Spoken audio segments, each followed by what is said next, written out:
Hi and welcome. I'm Jenny and this is True Crime Stories and More, a place where we'll explore unusual disappearances, murders, unexplained deaths and other crimes, some solved, some unsolved. Today we'll be looking at a story of what appeared to be a perfect family.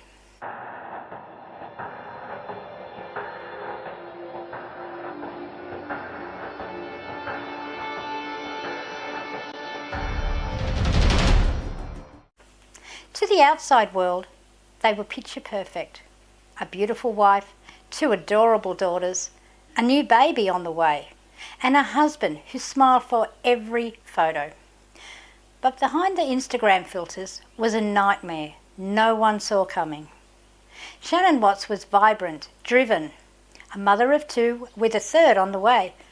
She posted daily on social media about her kids, her health journey, and her love for her husband, Chris. They lived in a quiet neighbourhood in Frederick, Colorado, a place where nothing bad ever happened, until it did.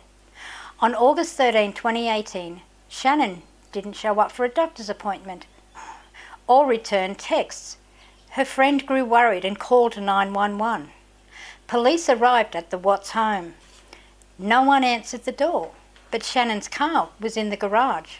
Her purse and phone inside, her shoes by the door, but no sign of her or her daughters, Bella and Celeste. Chris came home soon after. He looked concerned. He told officers Shannon had come home late from a business trip. They had a civil conversation and then she vanished the next day. Chris gave an emotional interview on TV begging for their return, pleading, "Shannon, Bella, Celeste, if you're out there, come back."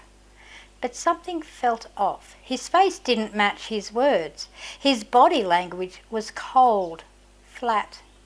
Then the story unravelled. Police reviewed footage from a neighbour's security camera.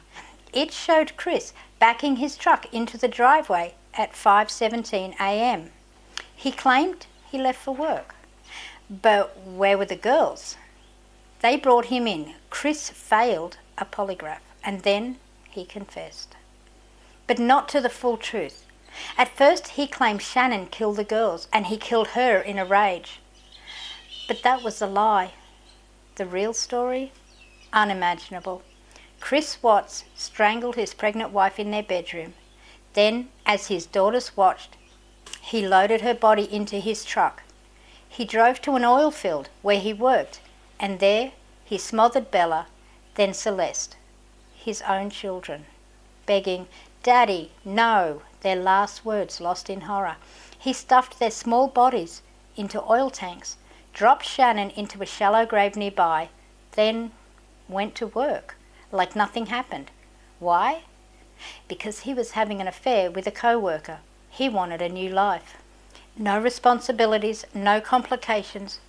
So he murdered his family for freedom. The public reaction was explosive. People had seen Shannon's perfect posts, the birthday parties, the vacations. Now every image felt like a lie. Chris Watts pleaded guilty to all charges. 5 life sentences, no chance of parole. But the questions still remain.